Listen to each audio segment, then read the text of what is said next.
Monitor. Oke, terima kasih Pak Dr. Yan, ya, Master of Training kita yang luar biasa, ya, setia dengan Bapak Ibu di sini, ya.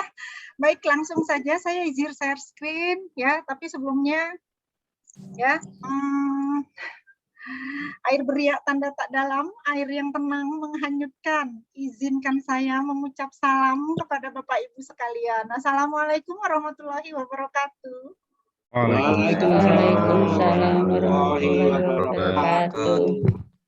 Dingin-dingin minum teh hangat, teh diminum di hari pagi. Ucapan salam kurang semangat, mohon diucap sekali lagi. Assalamualaikum warahmatullahi wabarakatuh. Waalaikumsalam warahmatullahi wabarakatuh. Alhamdulillah. Ya, salam itu doa ya. Ya. Apa kabar hari ini? Baik. Luar biasa Ibu. Sehat-sehat luar biasa.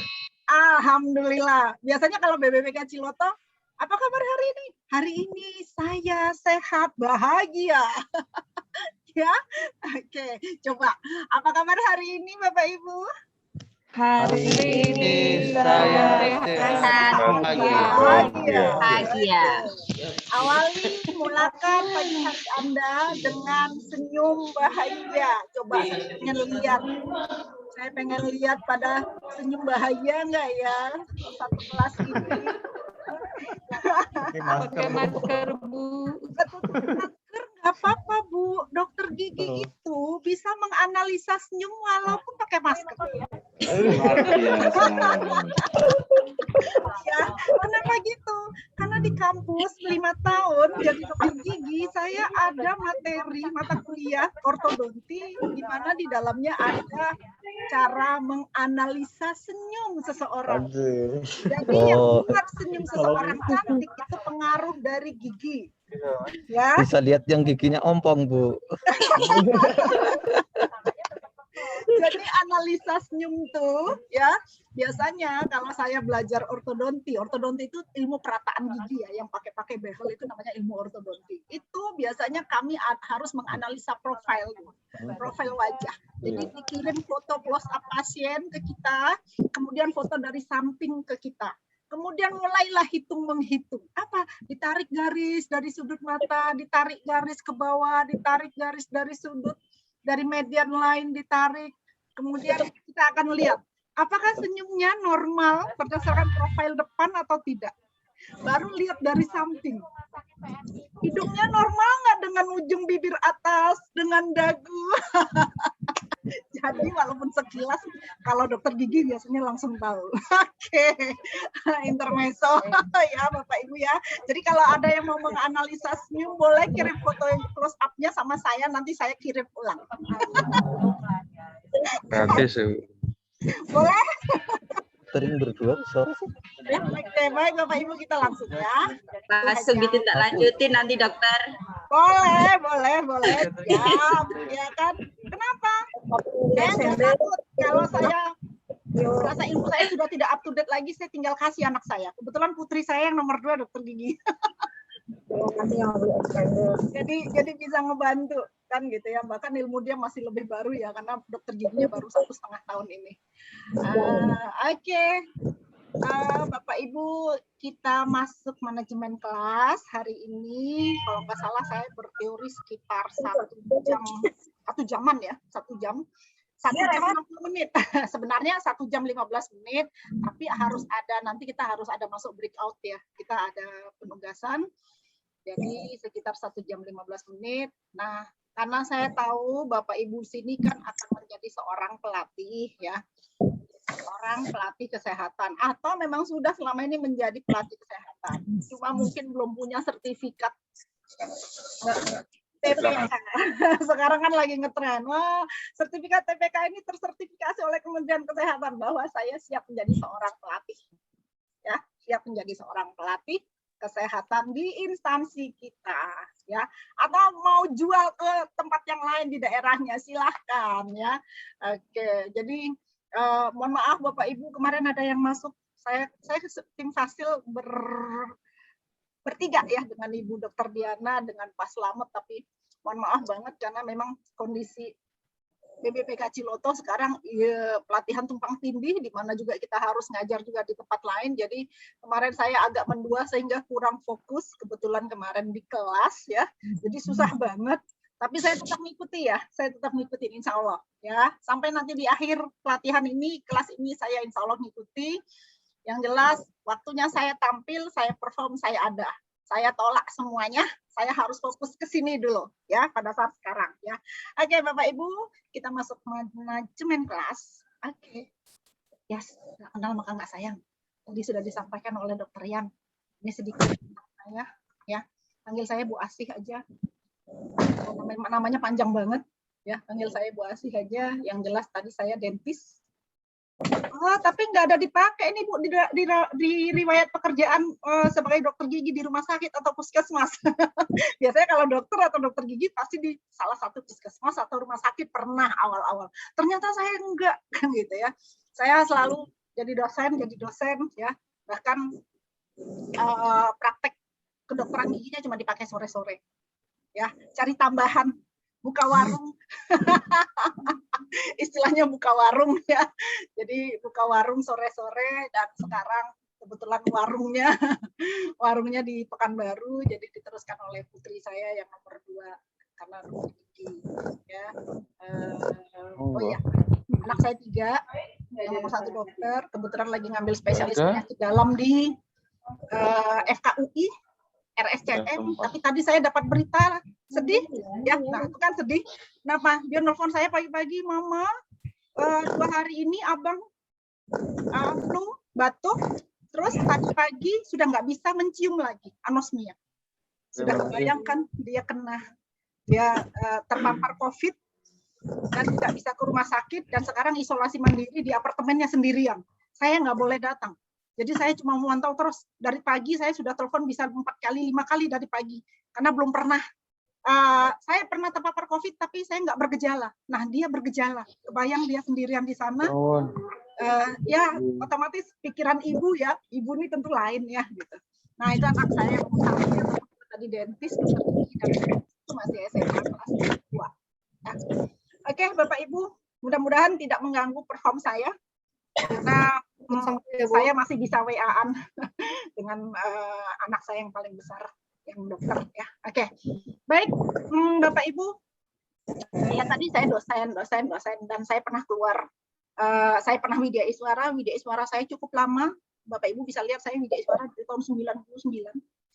Pada saat saya masih umur 30 tahun, saya sudah Widya Iswara dan pada saat itu saya yakin Widya Iswara kesehatan termuda se-Indonesia waktu itu. Karena nggak ada Widya Iswara yang masih 30 tahun. Kebanyakan Widya Iswara memperpanjang pensiun pada saat itu ya, tahun 99. Tapi saya semangat pengen masuk Widya Iswara kan gitu ya. Karena pada saat saya pindah ke Pekanbaru, jadi saya Widya Iswara itu di Pekanbaru. Makanya saya suka berpantun karena Riau, Pekanbaru itu Riau ya. Riau itu the homeland-nya Melayu. Homeland of Melayunya Indonesia. Jadi kemana-mana selalu berpantun. Terus saya dari Riau-nya lama, cukup lama, 21 tahun di Riau. Dan 3 tahun ini di BPPK Ciloto. Widya Iswara. Keluar dari Widya Iswara 3 tahun, jadi kalau ada yang dari rumah sakit, saya pernah di rumah sakit. Saya pernah jadi medik keperawatan rumah sakit jiwa, dokter gigi dalamin jiwa, nggak apa-apa. Jadi apapun kalau ditempatkan atasan merasa itu harus tanggung jawab kita dan kita harus amanah. Jadi happy aja dalamin jiwa karena kebetulan hanya di direksinya, jadi tidak harus turun. Tapi saya sampai sekarang selain kesehatan gigi, kesehatan masyarakat, saya suka kesehatan jiwa. Ya, oke, apalagi ya, udah cukup ya melihatnya ya. Ya, yang jelas organisasi namanya Dokter Gigi pasti PDGI. Saya pernah ketua PDGI Pekanbaru, pernah ketua PDGI Provinsi Riau, dan sekarang saya di pengurus pusat di PDGI. Oke, itu saja sedikit kenalan dari saya. Yang jelas senang banget ketemu Bapak Ibu di TPK angkatan sekarang angkatan 9. Luar biasa, kita sudah BPPK Ciloto sudah mengeluarkan output TPK sudah berapa ratus ya. Senang banget lah ada yang bisa memberikan materi dalam satu pelatihan tapi sesuai dengan apa garisnya menjadi seorang pelatih itu seperti apa ya. Nanti Bapak Ibu, ini hari keberapa ya kita ya? Ini hari keberapa? Hari keberapa Bapak Ibu? 4 ya? Iya. Saya yakin baru hari keempat aja Bapak semakin hari semakin semangat, Ibu semakin hari semakin semangat. Wah, ternyata menjadi pelatih itu mengasihkan kan gitu ya. Ternyata jadi pelatih itu asik. Jangan-jangan nanti setelah ini daftar Widya Iswara. Boleh. BPPK Ciloto Widya Iswaranya masih 16. 16 tambah 4 yang akan masuk berarti 20. Infonya BPPK Ciloto boleh 25 sampai 30. Nah, masih ada peluang. Ya. Oke, Bapak Ibu, manajemen kelas hasil belajar kemarin sudah belajar di RP ya, rencana pembelajaran. Rencana pembelajaran kalau dulu mungkin semua tahu rencana pembelajaran di dalamnya ada tujuan pembelajaran umum ya. Pernah dengar ya TPU ya, tujuan pembelajaran umum. Kemudian ada tujuan pembelajaran khusus. Kalau dulu TPU itu, dulu namanya TPU, kalau sekarang namanya apa? Hasil belajar. Ya. Nah, untuk manajemen kelas, Bapak Ibu, saya harapkan mampu menerapkan pelaksanaan manajemen kelas. Ya, oke. Atau hasil belajar atau tujuan pembelajaran khusus, Bapak Ibu bisa menjelaskan ya konsep manajemen kelas, iklim pembelajaran itu seperti apa. Dalam kelas itu iklim pembelajaran yang enak supaya pesertanya itu nyambung, masuk ke hatinya, menjiwai kelas itu harus seorang fasilitator, karena kita adalah seorang manajer nanti di dalam kelas itu, si fasilitator tadi harus bisa membangun iklim pembelajaran supaya semuanya bisa menjiwai, semuanya bisa senang, semuanya tidak ingin meninggalkan kelas itu sampai pada waktunya. Ya. Yang ketiga, menentukan desain kelas sesuai dengan tujuan pembelajaran. Ya, tujuan pembelajaran itu tadi apa? Hasil belajar dengan indikator hasil belajar. Oke, Bapak Ibu, saya pengen Bapak Ibu tulis di chat yuk apa yang Bapak Ibu ketahui tentang manajemen kelas. Saya pengen tahu wawasannya. Yuk silakan. Oke. Bisa tulis di chat. Ketik.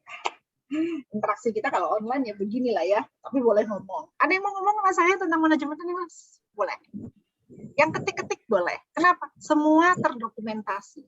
Saya ngerekam, panitia ngerekam ini ya. Dan saya suka banget mendengarkan kembali, melihat kembali, menonton kembali apa yang saya sudah berikan kepada Bapak Ibu hari ini.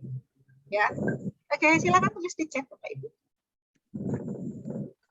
Membangun suasana kelas yang kondusif untuk pembelajaran, pengelolaan waktu dan kegiatan yang berlangsung di dalam kelas. Oke, manajemen kelas, cara mengatur bagaimana kelas bisa kondusif, menarik, yes.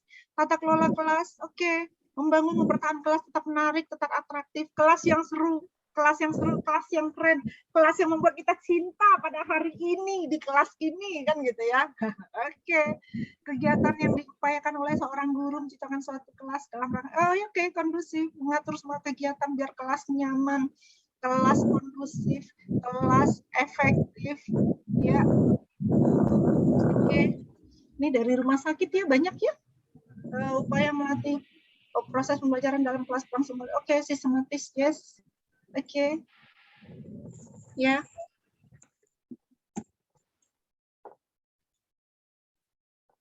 Cara yang dilakukan supaya situasi belajar yang kondusif dalam kelas, oke. Yes, suasana belajar menyenangkan dan memotivasi, belajar nyaman dan mencapai hasil, oke. Ini kayaknya dari rumah sakit semua ya, Bapak Ibu ya? Pak kita? Ada yang dari di luar rumah sakit? Ya, Bu. Ada? Siapa? Ya. Banyak itu. Oh, banyak. Dari Sama saya MSD. RSUD. Oke. Ibu Wijayanti dari mana, Bu? Dari MST 119, Ibu. Apa itu? Medical Service and Training 119. Oh, yang ini ya. Yang gawat darurat itu ya, Bu ya? Iya, betul sekali, Ibu. Oke. Pernah belajar ke Ciloto, Bu? Belum Ibu, barangkali insya Allah nanti kalau diberi kesempatan ya, luar biasa sepertinya. Berharap sekali. Harus dicita-citakan sampai BBBK Ciloto. Lihat tuh virtual background saya BBBK Ciloto yang hijau, sejuk, nyaman, cantik. Betul. Lihat Bu Sri, lihat Dokter Sri Asi nih jadi pengen ke sono. Ya lihat kan, ini saya nggak munculkan gambar gunungnya. Kalau kelihatan gambar gunungnya pasti lebih lagi pengen lihat ya. Tambah ngiler ntar mau ke sononya. Ya. Oke, yes Bapak Ibu, keren. Kayaknya udah tahu semua. Kita ngobrol aja lah, nggak usah terlalu banyak kita berteori lah ya. Ya, nggak usah terlalu banyak berteori. Jadi kalau nanti pada saat saya nyampaikan teori, Bapak Ibu, ada yang mau nanya, silakan. Karena orang dewasa seperti kita ini nggak mau lagi dijejali dengan hard skill yang sebenarnya mereka sudah tahu. Jadi kita ngobrol. Saya yakin Bapak Ibu punya modul, ya kan? Kan ada modul TPK kan sekarang ya, sama Bapak Ibu ya. Pasti udah dibaca. Jadi apa yang mau dikasih saya terangin, bla bla bla, semuanya isi modul, Bapak Ibu udah tahu semua. Jadi sebenarnya yang Bapak Ibu butuhkan sekarang adalah apa? Ketemu dengan saya, ngobrol, kan gitu ya. Terus bagaimana memfasilitasi, terus gimana ya manajemen kelas ini nanti disampaikan oleh Bu Asim, mungkin seperti itu. Karena tiap fasilitator pasti beda-beda modelnya, kan gitu ya. Oke, kalau saya, ya beginilah, apa adanya aja. Oke, Bapak Ibu. Lanjut. Yes, oke. Ini pokok bahasan. Ada di modul. Ya, MK ini manajemen kelas ya. Oke, pengertian, tujuan, manfaat. Oke. Manajemen kelas. Yes, begini. Kadang-kadang kalau jadi manajemen kita sebagai fasilitator, itu foto saya dengan anak-anak Nusantara Sehat. Ya. Jadi kadang si fasilitator itu bisa menjadi seorang teman, ya, bisa menjadi sahabat, bahkan bisa menjadi ibu. Ya. Ini nangis ini sama saya karena mau pisah.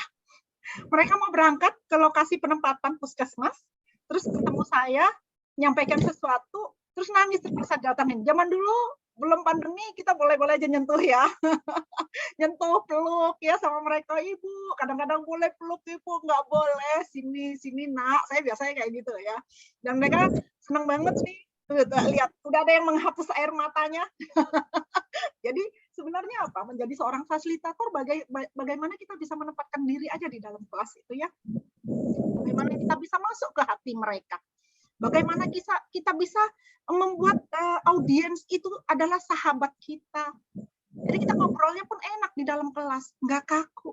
Karena kita kayak ngobrol biasa, nggak merasa kitanya adalah orang yang lebih bisa dari yang kita ajar, dari orang yang di hadapan kita. Kita merasa, oh saya dengan kamu sama, saya hanya memfasilitasi. Kalau kondisinya audiensnya seperti anak-anak ini ya, saya tetap manggilnya anak-anak, walaupun mereka umurnya bahkan ada yang lebih tua dari anak saya, tapi karena mereka akan ditempatkan ke lokasi puskesmas terpencil, terus mereka sudah merasa saya ini adalah ibu mereka, ya, saya masuk menjadi ibu mereka di dalam kelas, ya. Jadi menyentuh, membelai sama saya itu hal yang biasa kalau saya lagi di dalam kelas. Tapi kalau kelas TPK seperti ini tentu saya nggak berani. Kalau klasikal, masa saya sentuh, saya belai-belai, nggak mungkin. Artinya apa? Kita bisa masuk ke hati mereka. Sehingga apa yang kita berikan pun, ya, mereka terima dengan senang hati. Mereka nyaman sudah dengan fasilitator yang di depan. Jadi seorang fasilitator menjadi seorang manajer di dalam kelas, jangan sok jaim. Oh, saya ini mantan pejabat, saya nggak bisa yang begitu-begitu. Jangan, orang nggak respect, ya, orang nggak respect sama kita. Dari awal sudah mulai menunjukkan saya ini adalah orang hebat, itu audiens sudah nggak melihatnya, udah mandang sebelah mata. Tapi kalau dari awal sudah menganggap audiens itu adalah sahabat, teman, ya, mereka sudah enak nerimanya. Kita tinggal masuk nih materinya, kita tinggal diskusi, tinggal ngobrol, ya, baik ya. Nah, seperti itulah menjadi seorang manajer. Jadi harus bisa menyesuaikan dengan kondisi audiens seperti apa, ya. Oke, manajemen kelas, Bapak Ibu mungkin pernah atau merasakan, pernah punya pengalaman dalam satu kelas ada masalah individual seperti ini.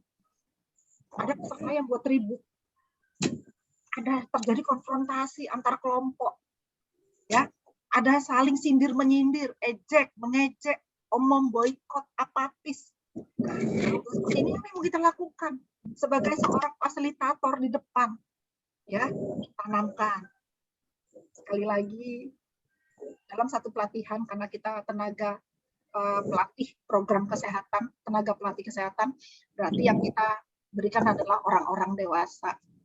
Seperti apa kita menghadapi orang-orang dewasa seperti ini dalam satu kelompok kelas, ya.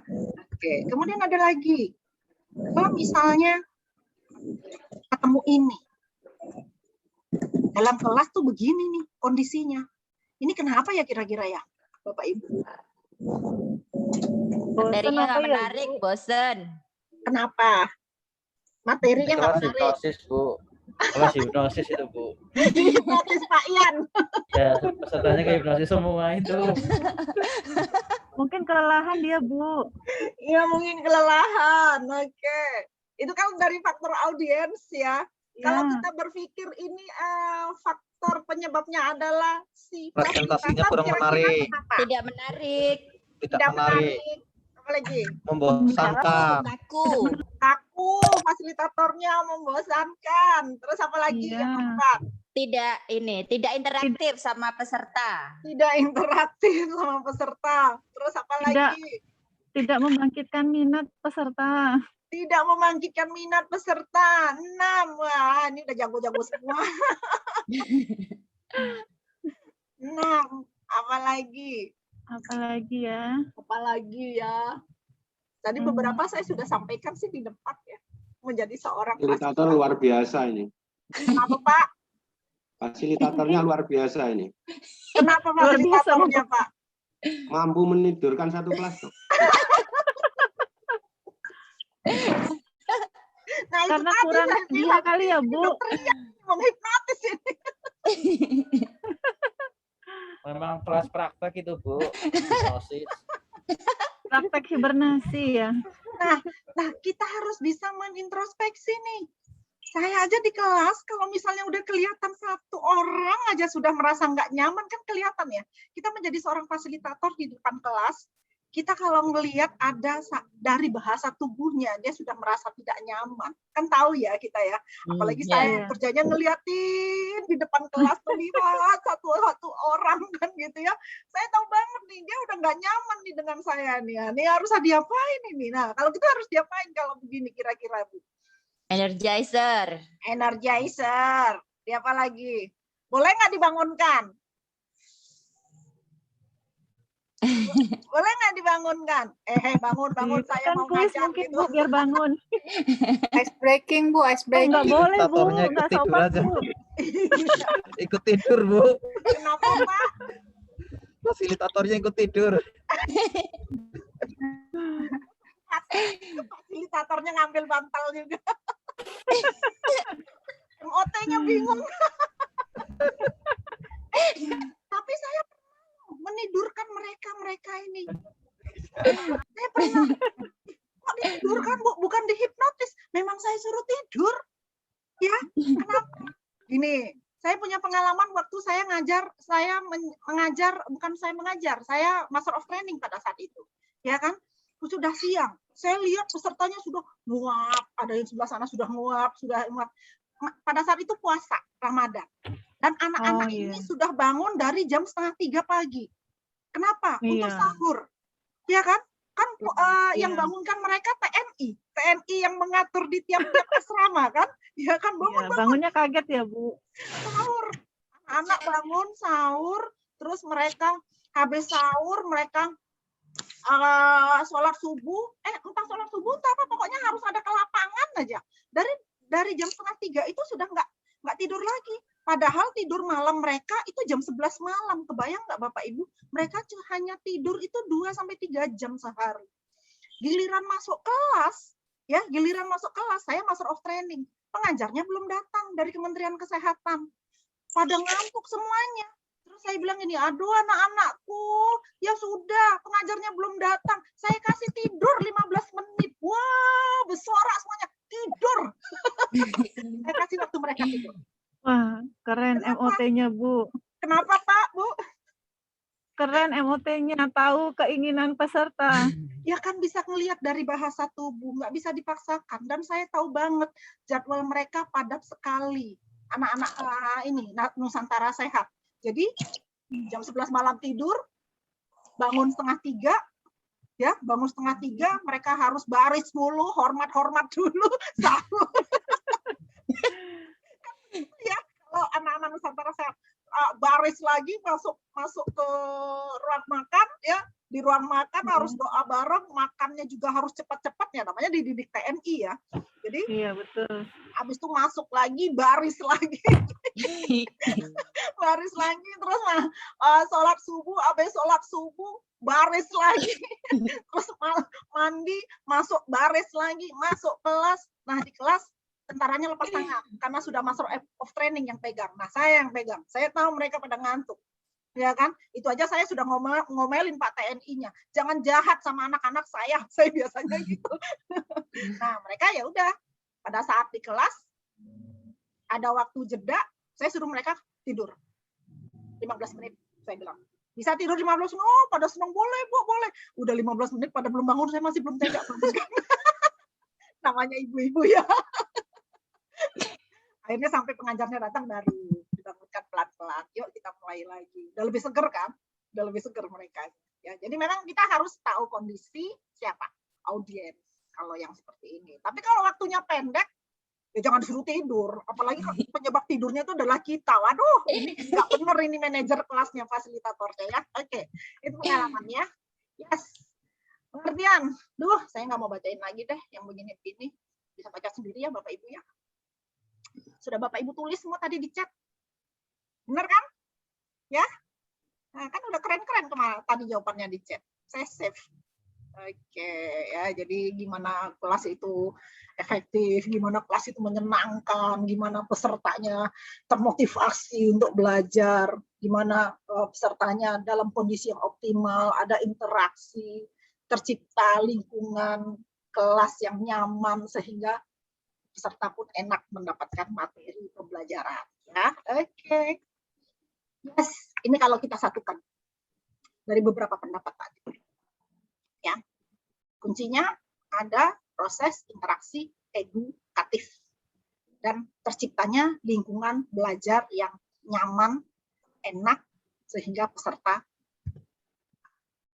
motivasi dalam belajar. Oke. Pernah terjadi kegagalan dalam kelas? Pernah. Sering banget. Ya. Makanya jadi fasilitator harus punya inovasi terus, harus bisa improve terus ya, improvisasi dalam kelas, terus tiba-tiba berubah dari rencana pembelajaran karena kondisi audiens seperti ini, boleh-boleh aja. Kita punya RP, rencana pembelajaran. Tapi pada saat pelaksanaan terjadi perubahan yang signifikan yang dimana pada saat itu kita harus tiba-tiba harus merubah metode misalnya. Boleh-boleh saja. Ya, tergantung karena kita yang pegang kelas itu. Ya, oke. Ini tadi masalah individu ya, saya lewatkan aja karena sudah ya. Dari depan tadi. Nah, selain masalah individu, kita pernah dengar juga atau pernah merasakan Bapak Ibu punya pengalaman kelasnya nggak kompak, kelasnya nggak bisa diatur, kelasnya selalu bereaksi negatif terhadap apa yang kita sampaikan. Misalnya, kelas mudah sekali dialihkan perhatiannya, kelas sulit menerima, kelas sulit menyesuaikan diri. Nah, itu kalau kondisi kelompok. Ini biasanya kalau kelas sudah kompak banget ya. Kelasnya udah kompak banget ya. Oke. Ini masalah-masalah ya. Nah, ini kalau kita cerita manfaat manajemen kelas. Oke. Yang jelas, kalau kita menguasai manajemen kelas, Bapak Ibu, mencegah timbulnya masalah-masalah yang tadi. Apakah masalah individual, apakah masalah kelompok, ya kan? Kemudian masalah kondisi fisik audiens misalnya. Kemudian kita bisa memacu motivasi peserta terus supaya tetap fokus misalnya. Memberi umpan balik kepada peserta. Peserta tuh langsung positif kepada si manajer tadi, si fasilitator tadi. Angel. Oke. Nah, salah satu. Bapak Ibu, gimana sih membuat kelas menjadi kondusif? Boleh tulis di chat, boleh bicara sama saya. Gimana kira-kira? Boleh tulis di chat, boleh ngobrol. Yuk. Atau ada yang mau didiskusikan. Punya pengalaman yang menarik pada saat Bapak Ibu pernah menjadi seorang pelatih. Kemudian ada suatu kondisi dan Bapak Ibu ingat terus pada waktu itu. Apakah Bapak Ibu pernah jadi pelatih ataupun jadi peserta dan itu ingin kita diskusikan? Yuk kita diskusikan. Boleh ngobrol dengan saya. Oke, yang mau nulis di chat juga boleh. Silakan. Memperjelas tujuan pembelajaran menggunakan metode yang variatif. Libatkan peserta dengan cara memberi pertanyaan. Oke. Nah, libatkan peserta dengan cara memberikan pertanyaan. Bapak Ibu, kalau kita berikan pertanyaan kepada peserta, itu kita kira-kira boleh tunjuk langsung nggak? Tidak boleh, Bu. Tidak boleh, Bu. Tidak boleh. Kenapa? Volunteer, Bu. Iya. Yes. Sukarela sih sebenarnya kalau kita Iya. melakukan pertanyaan. Iya, atau menyuruh seseorang. Nggak Iya. boleh tunjuk orangnya. Karena Ya, bisa betul. jadi tidak siap dan itu akan memalukan dirinya. Ya, si fasilitator langsung punya nilai negatif dari audiens. Ya, nggak boleh. Kalau perlu, siapa yang bersedia? Relawan. Kalau nggak ada paksawan. Kata Pak Slamet kemarin, nggak ada nih relawan-relawan yang mau muncul paksawan. Ayo, kemarin juga Pak Yan sudah bilang, ayo mindsetnya dirubah. Nah, modelnya seperti itu. Tapi menunjuk kalau bisa jangan, karena bisa jadi audiens nggak siap dan dia akan malu. Nah, kembali lagi saya tanya, kalau misalnya di dalam kelas kita pengen mengevaluasi, kita pengen tahu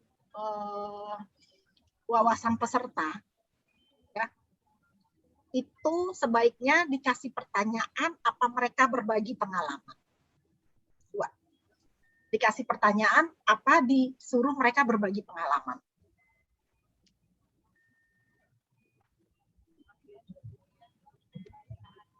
Gimana Bapak Ibu? Berbagi pengalaman. Yes, ada yang jawab. Ibu Fauzia, berbagi pengalaman. Ya, orang dewasa tidak suka diuji, kecuali pada saat ujian. Ya, orang dewasa tidak suka diuji kemampuannya. Kalaupun diuji jangan ditunjuk. Atau apa? Ya silakan siapa yang mau jawab. Nah, itu boleh. Tapi orang dewasa itu paling senang disuruh ngapain? Berbagi pengalaman. Bisa panjang ngobrolnya, ceritanya. Kalau dikasih pertanyaan, apalagi wawasan, itu berat.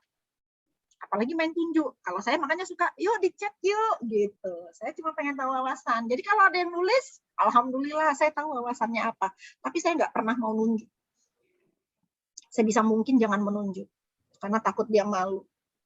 Ya, tapi terus nulis di chat, banyak nih. Bu, boleh beri hadiah nggak? Boleh. Bu, boleh muji nggak? Boleh. Ya, kasih reward. Habis ngasih pertanyaan boleh, kasih tepuk tangan atau ajak nyanyi Bu. Iya benar, boleh. Jadi orang dewasa itu ada di dalam dirinya sisi kanak-kanak.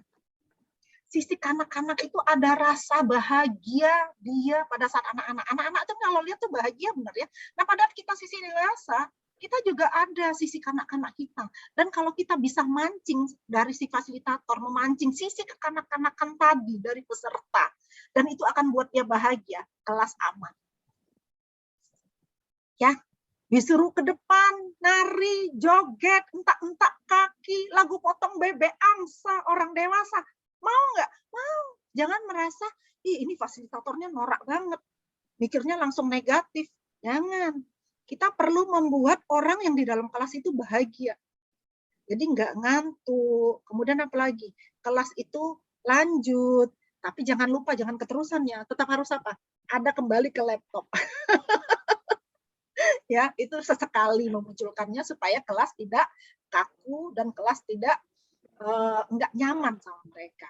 Ya, jadi komunikasi yang baik antar pelatih dan peserta. Camps, tepuk tangan, ngasih hadiah, ngasih coklat. Habis dia jawab berbagi pengalaman, saya punya permen. Kasihkan. Boleh. Ya, saya sering kok. Ya. Terus saya tandingkan antar kelompok, kemudian nanti saya kasih hadiah kerupuk, makan rame-rame, dibagi. Wah, itu peserta senang banget. Ya. Jadi saya kalau ke kelas, kalau memang klasikal, saya bawa coklat, bawa kerupuk, itu biasa.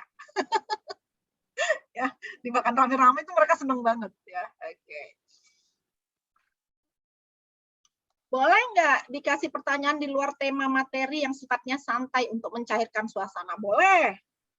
Tapi cepat balik ya Bu ya, jangan keterusan. Nanti nggak balik ini. Hanya untuk mencairkan suasana boleh.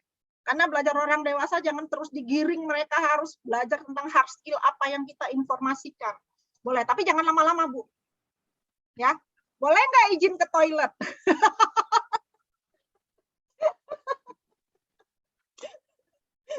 Karena tadi pertanyaan terus Toto nongol izin ke toilet, ya udah pergi aja Pak. Fasilitatornya yang izin ke toilet. Izin ke toilet. Enggak nih, siapa nih Pak Mahyudin izin ke toilet. Saya pikir masih mau ngejawab, rupanya izin ke toilet. Ya udah Pak, pergi aja. Nggak apa-apa mas saya. Gitu. Tapi kalau saya izin ke toilet lagi seperti ini, saya mau ke toilet Pak, izin dulu. Boleh. Kan belajar orang dewasa. Itu sesuatu hal yang fisiologis ya. Ya, hal yang fisiologis. Oke. Bapak Ibu. Nah, motivasi. Ini bukan bahasan yang berikutnya ya. Motivasi peserta dan konflik. Bu, izin bertanya sebelumnya, Bu. Boleh. Apa tuh? Ya, kalau misalnya pesertanya tadi, kan tadi intinya berbagi pengalaman ya, Bu. Kalau misalnya pesertanya itu masih kurang sekali pengalamannya dibandingkan dengan materinya gitu, yang mau kita gali, kira-kira gimana, Bu? Maksudnya kurang pengalaman gimana, Bu? Ya kan tadi caranya salah satunya dengan berbagi pengalaman ya. Tapi kalau misalnya usianya itu masih sangat muda dan kita perkirakan mungkin pengalamannya masih kurang di yang ingin kita gali itu gimana, Bu? Oke, kalau gitu kita tanya peserta yang lain. Apakah mereka sama? Mereka sama? Memang mereka nggak punya pengalaman sama sekali. Mungkin tiap orang beda-beda kan? Iya. Iya, kita tanya yang lain. Berarti saling pengalaman dari yang lain. Makanya jangan pernah mau menunjuk orang. Jadi ya, siapa nih yang mau berbagi pengalaman nih tentang ini? Ada? Oh, saya Bu, saya pernah ini. Biasanya seperti itu sih mereka. Ya kan? Oke. Oh, ternyata mereka sama semua nih. Anak baru tamat kuliah. Nggak punya pengalaman sama sekali. Paling nggak pengalaman dia waktu kuliah. Ya kan? Oke. Nggak ada sama sekali. Kayaknya sama semua Bu. Ya udah, fasilitatornya tuh yang berbagi pengalaman. Ya baik Bu, terima kasih. Kelas itu dibuat nyaman aja deh, kan gitu ya. Jadi fasilitatornya kalau saya bilang diskusinya jadi enak di dalam kelas. Ya, peserta tuh digiring ke arah topik pembelajaran yang membuat mereka menarik gitu ya, tentu dengan pengalaman. Nah, kadang-kadang kayak saya nggak punya pengalaman dalam misalnya kalau tiba-tiba saya harus menjadi seorang satu pelatihan saya harus jadi master of training. Nah, saya nggak punya pengalaman tentang topik pelatihan yang akan saya jadi pengendali ya, saya master of training. Saya biarin mereka berbagi pengalaman tentang mereka. Padahal sebenarnya saya ngapain? Saya belajar, bener nggak? Saya belajar gitu. Saya jadi punya pengalaman dan pengalaman mereka saya bisa bagi ke yang lain pada angkatan berikutnya gitu. Jadi saya curi pengalaman mereka juga. Kan si fasilitator bisa belajar kan? Bisa belajar dari peserta kan? Kita kan saling memberi nih sebenarnya gitu. Kayak saya memberi, Bapak Ibu yang ada di sini yang pernah punya pengalaman menjadi seorang pelatih memberi. Nah, teman-temannya mendengar. Mereka belajar nggak? Belajar. Ya, Bapak Ibu ya. Oke, pokoknya gimana kita yang jelas di dalam kelas itu kita tidak kaku dan kita bisa membawakan kelas ini kondusif, menyenangkan dan semuanya semangat untuk melakukan proses pembelajaran. Ya. Oke, motivasi. Ini teori juga lah, yang jelas. Nih tadi saya bilang. Motivasi kepada peserta ya, supaya Mereka belajar aktif, kreatif, efektif, inovatif. Ya, ini nih saya nih. Pada saat saya di kelas, saya kadang-kadang mau ajak peserta begini. Yeay, seneng banget nih peserta dibawa gini, ya. Tapi jangan kelamaan. Supaya apa tadi? Nggak ngantuk, ada games, ada energizer, ini energizer. Dan semuanya bahagia. Kelihatan kan nggak ada ini, semuanya senyum ya. Oke, ya. Jadi boleh seperti ini supaya kelasnya kondusif dan menyenangkan, tidak ngantuk. Oke. Strateginya, nih tadi Bapak Ibu sudah sampaikan. Ya. Energizer, Bu. Oke, games, Bu. Menyanyi, olah tubuh, tepuk tangan. Ya, tepuk tangan. Oke, boleh. Ya. Yes. Saya mau ajak tepuk tangan deh. Bapak Ibu, tepuk 1 kali. Coba tepuk. Oke. Tepuk 1 kali. Tepuk 2 kali. Tepuk 3 kali. Tepuk 1 kali. 2 kali. Kok ada yang tepuk? Delay. Kok ada yang tepuk? Ada saya suruh? Enggak, Bu. Saya cuma Bu nyuruh kan apa nyuruh tadi? ketepuk. Kuncinya apa? Kesulitan Bu, satunya pegang HP. Oh iya, nggak apa-apa Pak. Jadi yang pegang HP nggak bisa tepuk ya. Oke, Iya. tepuk 2 kali. 1 kali. Kok tepuk? Kan nggak pakai tepuk. Ini kuncinya apa? Kalau saya suruh tepuk 2 kali, tepuk. Tepuk 3 kali. 1 kali. Diam aja, kan nggak ada tepuknya. Betul. Jadi kuncinya itu kata tepuk. Ya, kalau tadi saya bilang tepuk 3 kali, tepuk 2 kali, silakan tepuk. Tapi kalau saya bilang 2 kali, ada disuruh tepuk enggak? Kok ada yang tepuk tadi? Iya. Jadi sekalian tepuk, tidak ngantuk, siapa?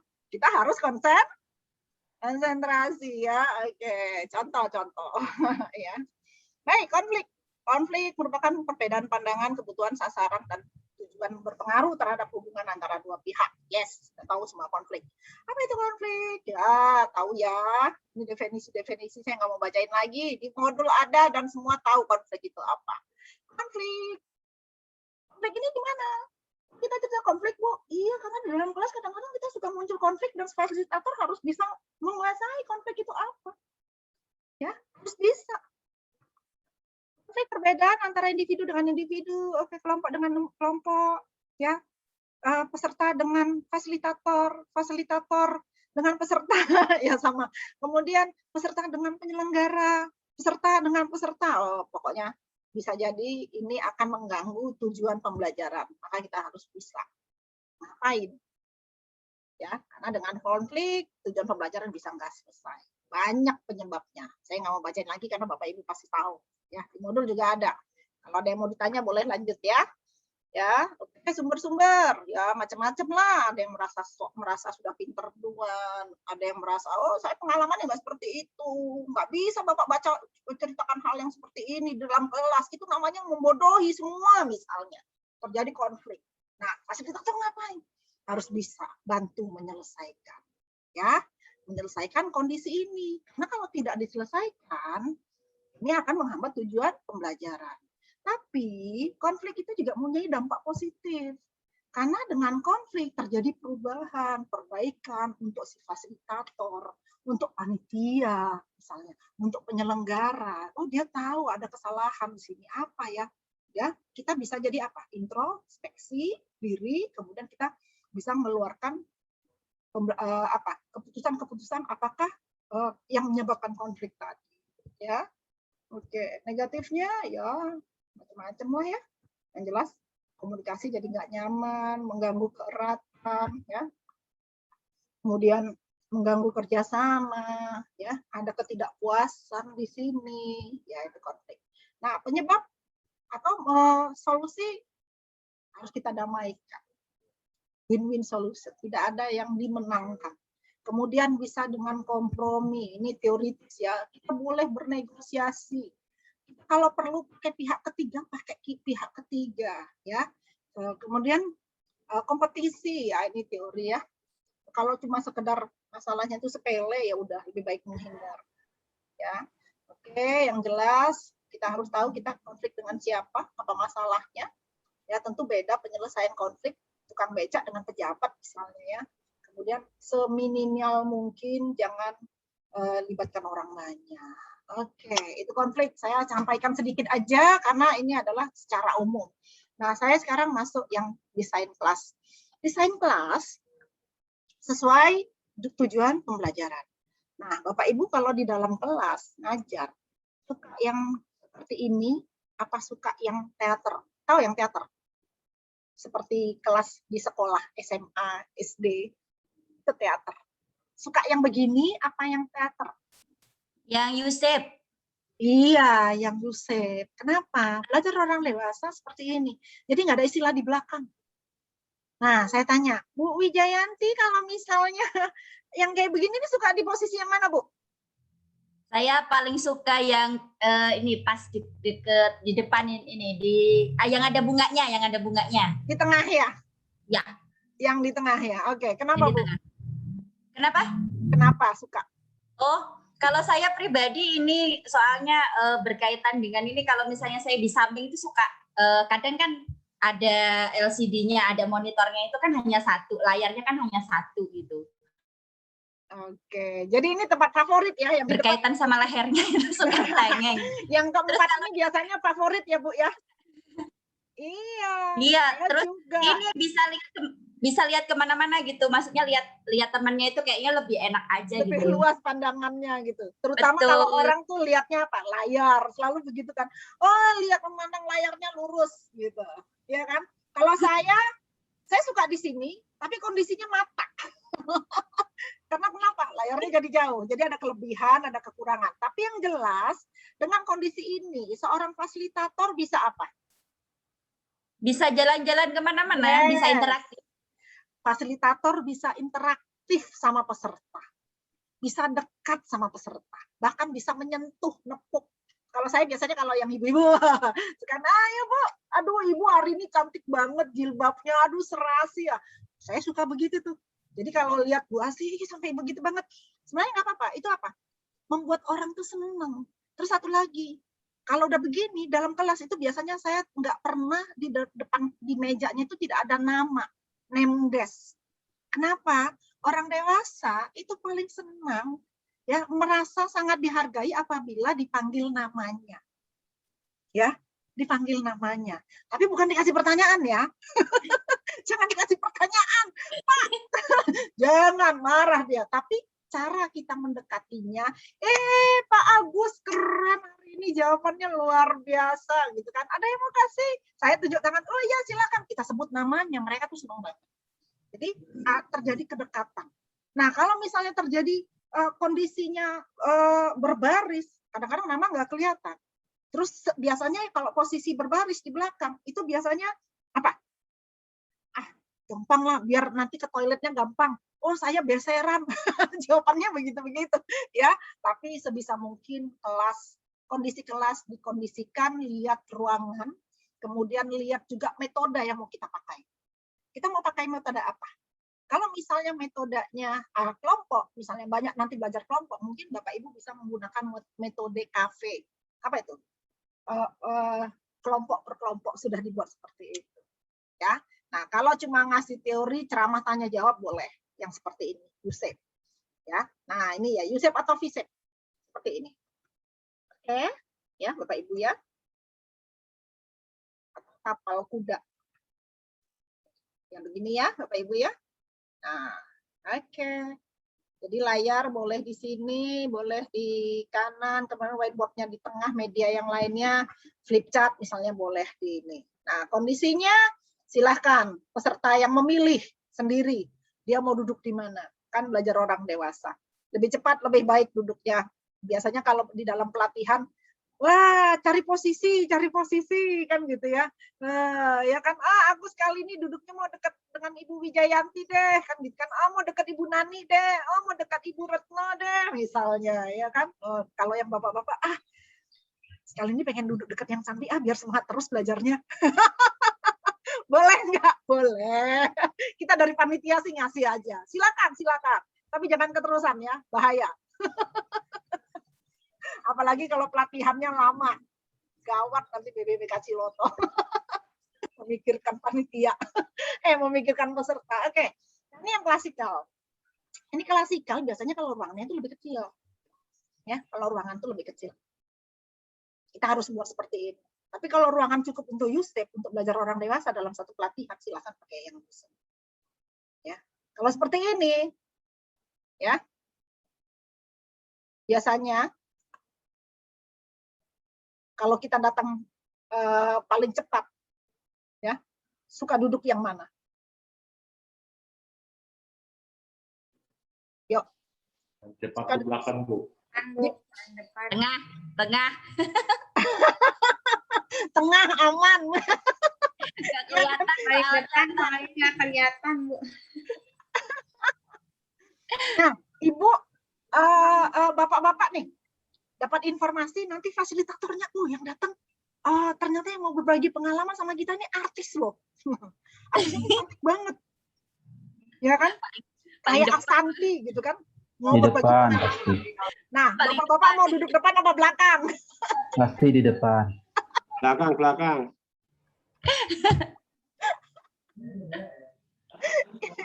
Iya, intermezzo ya Bapak-bapak, Ibu-ibu ya. Tapi itu suatu hal yang normal. Ya, dapat informasi, pengajarnya cantik loh hari ini. Ada tuh dari Promkes waktu itu ngajar. Saya mikir gitu, wah ini ada dapat informasi kan, ini pengajarnya cantik banget loh, dia artis juga kan gitu kan. Dr. Lula Kamal misalnya, ya kan. Ternyata bapak-bapak udah ambil posisi di depan semua, yang ibu-ibu di belakang. Ya kan, dipersilakan, itu suatu yang hal yang normal. Kenapa? Ya, pengajarnya seperti itu kita tambah semangat ya. Boleh-boleh aja ya. Ini situasi yang normal.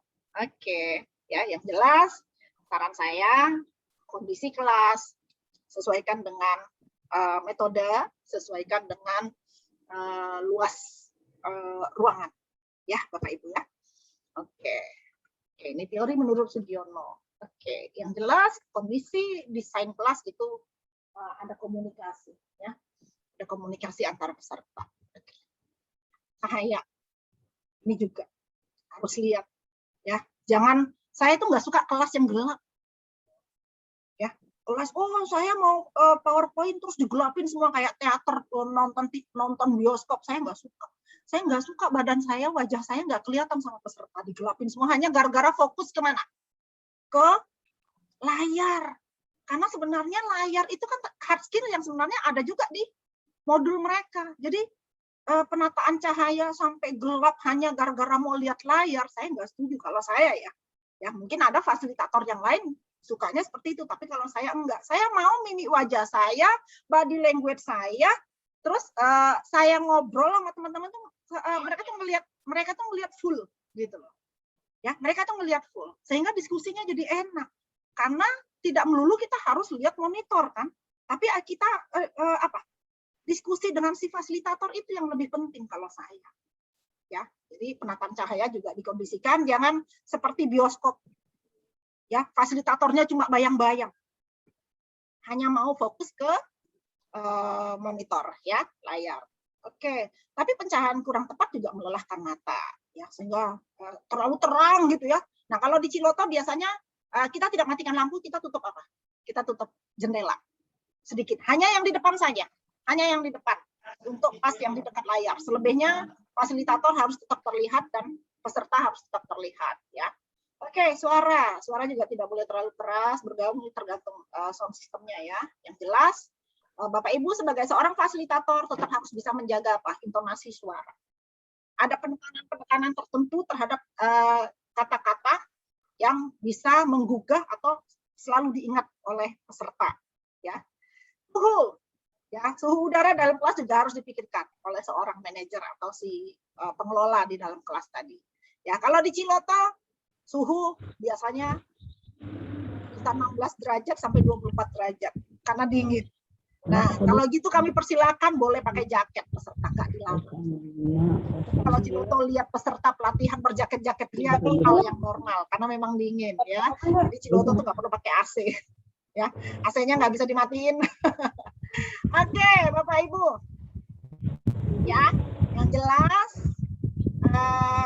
dari apa yang disampaikan, yang saya sampaikan, ya, langsung saja, ya, saya nggak mau nanti buka layar lagi. Kita harus lihat bahwa peserta itu adalah orang yang dewasa, audiens itu orang yang dewasa. Untuk itu kita harus tahu apa sih keinginannya mereka. Kita harus tahu mereka itu butuh apa, ya. Dan anggaplah mereka, kalau saya bilang anggaplah mereka orang dewasa dan kita selalu menganggap mereka itu adalah teman, sahabat, sehingga mereka bisa masuk ke kita sebagai pengelola atau manajer dalam kelas tadi. Tentunya harus didukung oleh apa? Sarana, prasarana, kepentingan serta lingkungan kelas yang lain supaya tetap kondusif, iklim pembelajaran tetap bisa kita pertahankan dan peserta semangat semua dalam proses pembelajaran kita. Oke. Ya, kita break out, Bapak Ibu. Ya, silakan kalau mau ada foto, kita masuk ke kelas breakout. Kelompok 1, diskusikan kelompok 1.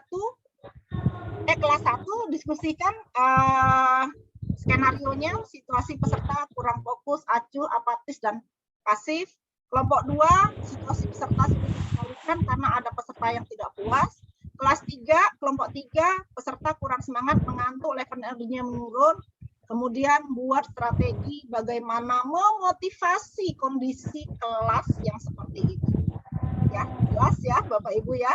Kita masuk breakout. Tolong secepatnya diskusi karena waktu diskusi kita hanya 15 menit. Nanti kita masuk lagi ke kelas besar. Bisa Bapak Ibu? Kelompok kita sudah ada 3 kan ya? Atau ada yang mau ditanyakan dulu sama saya? Ada? Izin dok bertanya. Ya boleh. Saya Bu Nani dok. Ya silakan Bu. Ya, jika kita sedang memberikan pembelajaran di kelas, kebetulan ya mungkin itu mahasiswanya kelas ibu-ibu, kelas khusus gitu dok. Kemudian sepertinya mereka itu cuek dengan apa yang kita sampaikan karena mungkin merasa mereka itu sudah tahu tentang materi itu. Nah, bagaimana solusi kita seorang pembimbing atau seorang pengajar untuk mengatasi jika mahasiswanya itu cuek, kemudian ditegur masih tetap, malah dia makan-makan dan sebagainya. Itu bagaimana, Dok? Oke. Jadi dari awal harus ada komitmen, Bu. Ya, dari awal mulai sebelum kelas itu harus ada komitmen dulu. Ya, sebaiknya. Ya, itu menurut saya. Ini saya langsung aja, mohon maaf, saya langsung aja, seharusnya saya lempar, tapi saya takut waktu. Takut waktunya nggak cukup buat breakout ya. Jadi harus ada komitmen. Kalau saya tergantung karena ini kita pelatihan kan ya Bu ya, kita menjadi tenaga pelatih nih ya. Iya. Biasanya di awal pelatihan itu kan ada apa? Building learning commitment. Ya. Building learning commitment. Nah, di komitmen tadi kita memang tahu isi peserta itu sudah punya ilmu semuanya. Orang dewasa sudah punya ilmu, sudah punya pengalaman. Nah, kalau di awal kita sampaikan bahwa kita sebagai peserta pelatihan, kita tahu semuanya sudah punya ilmu dan pengalaman. Pada saat kita menerima sesuatu, jangan gelas kita yang tadi, gelas itu istilahnya kita sudah punya ilmu dan pengalaman, berisi ilmu pengalaman. Gelas tadi, jangan yang sudah merasa penuh, ya, tetap dipenuhkan. Sehingga kalau yang masuk luber, benar kan? Ya, sehingga yang masuk bisa jadi luber. Untuk itu sebaiknya apa? Tolong yang merasa sudah ini turunkan. Nampakkan gelas tadi sehingga masih bisa menerima yang lain. Nanti di dalam kelas tadi silahkan apa? Kompilasi, kondisikan, kemudian mana yang bisa diterima, mana yang merasa oh ini ternyata nggak sesuai kita diskusikan. Mungkin seperti itu Bu, ada komit duluan di depan. Ya, Ya, kalau baik, Ibu. dia merasa, oh saya sudah tahu. Nah, pinter-pinter. Ambil dia sebagai apa? Volunteer untuk bisa selalu berbagi ilmu dengan teman-temannya. Tarik dia menjadi apa? Kunci yang merasa tahu tadi. Ajak dia komunikasi supaya dia juga bisa berbagi pengalaman. Gitu loh, Bu. Ngerti maksudnya? Ya, baik, Bu. Terima kasih. Oke, jadi gitu ya, Bu ya caranya ya. Memang kadang-kadang ada Ya, yang hal yang seperti itu. Oke, ada Terima lagi satu kasih. lagi deh. Sebelum kita masuk ke breakout. Udah difoto tadi penugasannya, dokter. Iya, Izin silakan. bertanya. Iya. Ya, baik. Ini pengalaman pribadi ceritanya. Ya. Ini saya kalau misalnya kelasnya luring gitu ya, barangkali terkait dengan desain itu bisa di macem-macem gitu ya. Maksudnya untuk meningkatkan motivasi, bisa interaktif itu kan memang pernah diajarkan, ada pelatihannya terkait dengan metode pembelajarannya atau desain kelasnya. Nah, kalau semisal metodenya daring seperti ini, barangkali dokter bisa memberikan contoh begitu bagaimana menciptakan kelas yang interaktif gitu. Ya barangkali tadi alhamdulillah saya bisa menangkap dari beberapa contoh yang sudah kita lakukan, aplikatif itu sangat luar biasa, barangkali bisa menambahkan lagi dokter ya. Terutama kalau model-modelnya materinya apa ya, barangkali seperti yang disampaikan tadi Bu Nani apa Bu Wati tadi ya, pesertanya itu belum begitu memahami terkait dengan materi yang akan kita sampaikan. Oke, jadi intinya apa tadi Bu? Bagaimana membangkitkan motivasi untuk kelas daring ya? Iya. Oke. Ya itu tadi contoh ya kan, mungkin boleh dengan sapaan ya kan, hai halo, kemudian ada yang mau energizer yang lain mau senam misalnya ya, kemudian misalnya apa lagi ya, kayak tadi saya Pak Ian, coba rentangan tangannya ya kan, terus genggam tangannya. Nah itu juga itu apa, salah satu supaya orang fokus ya, orang fokus dan terjadi peminatan ya. Kemudian apa lagi? Banyak, ada yang mau kasih masukan menjawab pertanyaan dari ibu kita? Ada? Ada lagi? Atau mau cerita misalnya, suatu cerita, atau mau bikin games online, boleh lihat ya kan, ya macam-macam Bu, atau lipat-lipat kertas misalnya, ada kertas di dekat situ, ada, yuk coba nulis ya kan, nulis apa nih yang ada di dalam pikiran Bapak Ibu ya kan, nulis kan mulai fokus nih ya kan, semangat, ya tunjukkan tulisannya, nulis apa kan gitu. Kalau saya suka kadang seperti itu. Kemudian apa lagi? Nah sekarang coba nulis kata yang itu juga tapi pakai tangan kiri, ya kan? Pakai tangan kiri, dia mulai nulis pakai tangan kiri, ya kan? Coba tunjukkan tulisannya, apa yang Bapak Ibu rasakan? Banyak Bu, banyak, ya, banyak yang bisa kita ini kan secara daring juga. Itu secara daring ataupun secara klasikal tetap bisa kita gunakan. Kasih kuis. Kasih kuis bisa juga ya. Wah banyak berpengalaman semua ya. Oke. Baik, ada lagi cukup ya Bapak Ibu ya. Kasih. Ya? Iya, terima kasih Bapak Ibu ya. Yang jelas tadi tugasnya sudah difoto ya. Ya Bu, terima kasih Oke, Bu. yang jelas mungkin kata-kata yang bisa saya sampaikan karena saya nggak mau buka lagi nanti pas presentasi. Jangan pernah berhenti belajar ya Bapak Ibu ya, karena hidup itu nggak pernah berhenti mengajarkan. Ya, kemudian pesannya lagi, jangan pernah karena dengan belajar kita akan berilmu terus. Kita akan punya pengalaman ilmu yang bermanfaat buat kita sendiri dan buat orang lain. Ya, jangan pernah bercita-cita kaya. Lebih baik kaya ilmu daripada kaya harta. Ya, kalau kaya harta bisa habis, tapi kaya ilmu nggak pernah habis karena dia akan ngikutin pemiliknya kemanapun. Ya, kaya harta bisa habis dengan sendirinya, bahkan secepat mungkin kalau Allah berkehendak. Tapi kaya ilmu tidak, sampai mati akan ikut terus kepada kita. Ya, mungkin itu yang bisa saya sampaikan karena saya nggak mau buka lagi nih nanti. Ya, oke Bapak Ibu, boleh kalau ada yang mau catat nomor saya, silakan kalau ada yang mau kita diskusikan, ada yang pengen tahu lagi secara detail tentang apa yang masih kurang, boleh WA saya, tapi jangan telepon ya.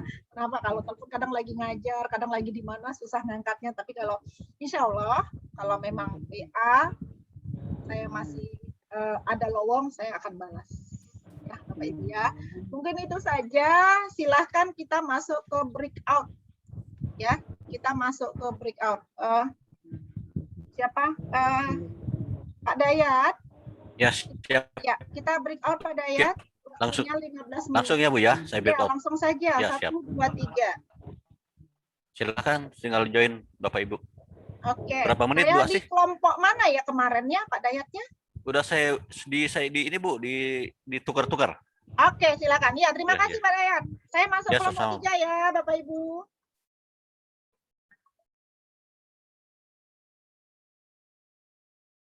Oke, silakan. Ini ada siapa nih? Ada Pak Teguh Mursalat, ada Ibu Fauzia, Pak Sardiman, Ibu Fitri, Pak Rasiman, Pak Lulu. Silakan. Ada yang mau share PowerPoint untuk menjawab pertanyaan dari yang nomor 3 ya? Ini kelas 3 kan ya, Bapak Ibu ya? Oke, Iya, Bu. silakan. 15 menit Pak diskusinya.